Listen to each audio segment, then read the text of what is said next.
You keep second guessing yourself. Even small decisions feel harder than they should. And at this point, you don't fully trust your judgment anymore. Welcome to the Primal Priestess channel, where we break down the basics to help you step into your most beautiful and aware self. I'm Ava, doctor of acupuncture and Chinese medicine. And today we're talking about why you stopped trusting yourself and what's actually happening underneath that pattern. After burnout, after disconnection, after trying to figure everything out, there's usually a phase where you start noticing something uncomfortable. You don't really trust your own decisions. You look for confirmation outside of yourself. Even when you know something, you don't fully act on it. And most people interpret this as, I need to figure myself out more. But that's not actually the issue. You're not lacking clarity.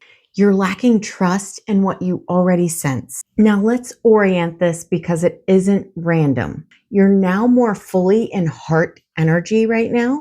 This phase is about truth, alignment, emotional clarity. But here's the part that people miss. Clarity doesn't come from thinking more. It comes from coherence between how you feel and how you act. That heart-mind coherence. Now you layer in the moon cycle where energy is starting to build again, which means more awareness, more access, but not necessarily stability yet. So you're starting to feel things more clearly, but you're not fully confident in what they mean. And then you add the zodiac influence. There's a shift into more mental movement, more thinking, more questioning, more analyzing. So instead of simply noticing what you feel, you start evaluating it. Is this right? Can I trust this? What if I'm wrong? And then you have the fire horse energy still, so there's pressure to figure it out quickly, make the right decision. So what does all of that create? You feel more, but you trust yourself less. Here's the truth most people avoid.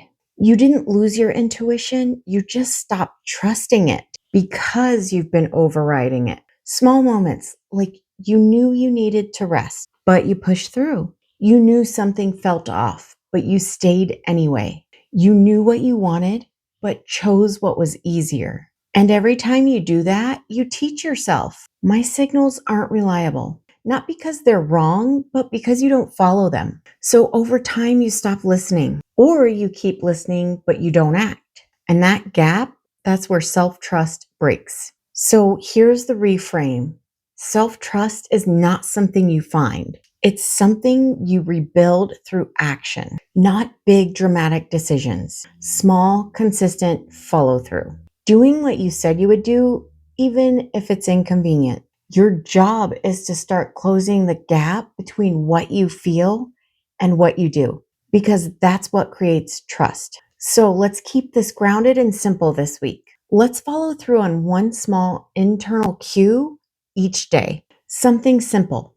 Rest when you feel tired, say no when you mean no, and speak up when something feels off. And secondly, stop outsourcing one minor decision this week. No asking, no polling, no over-researching. Just deciding and observing the outcome. I hope you found this helpful. Please like, subscribe, and comment below. Where do you already know what you need, but you're not acting on it? Let us know so that we can support you. And until next time, stay grounded, trust your intuition, and let your awareness guide your next steps.